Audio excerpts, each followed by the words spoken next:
ساتھ سفر کیا ہے یا لین دین کا کچھ معاملہ کیا ہے، تو پھر جان پاؤ گے وہ شخص کیسے. کتنی سگنیفیکنس ان تینوں چیزوں کی؟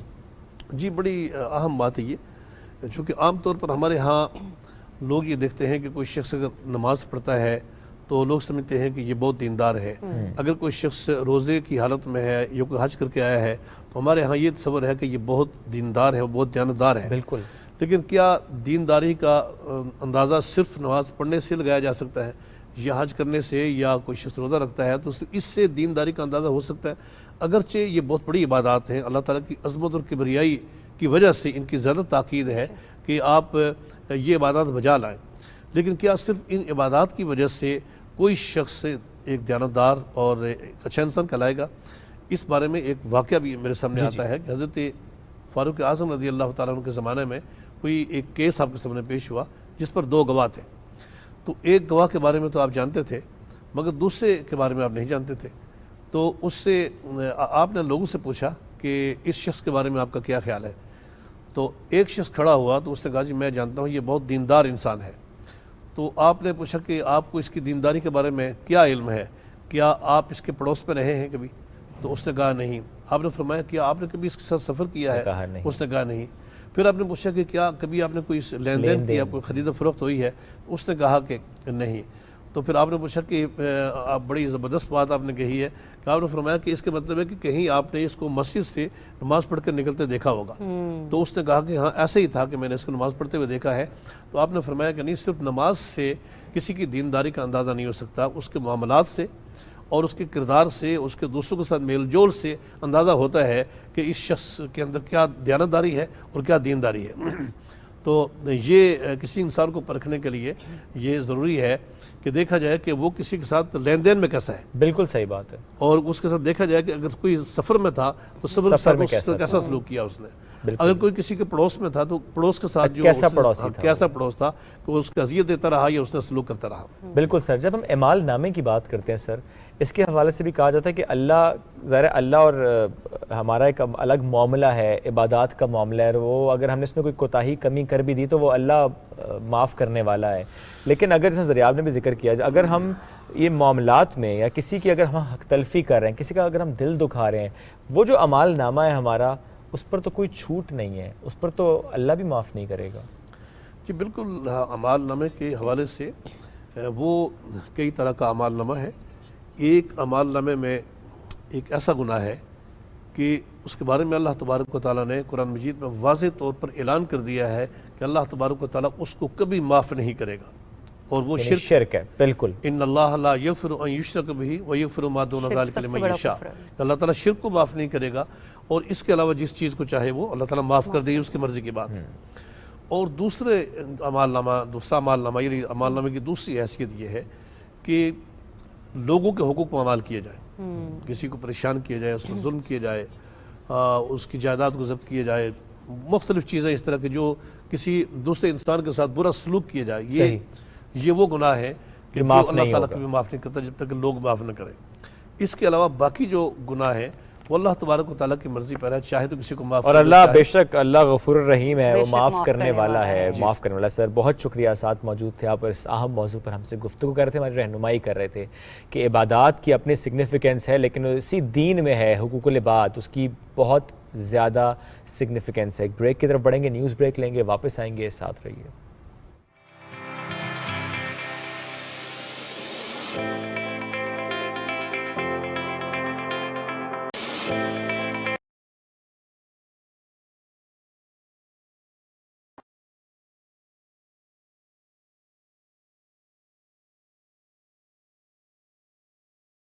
اچھی بھی ہے نہیں بھی ایک جو ہو جائیں، جو کچن میں ہیں وہ جلدی جلدی سے بریک فاسٹ ریڈی کرے تاکہ آپ اپنے ہسبینڈ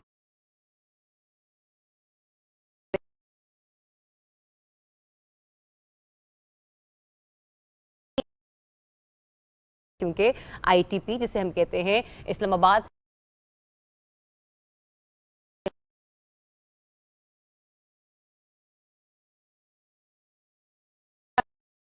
ہے، تو وہ حضرات جنہوں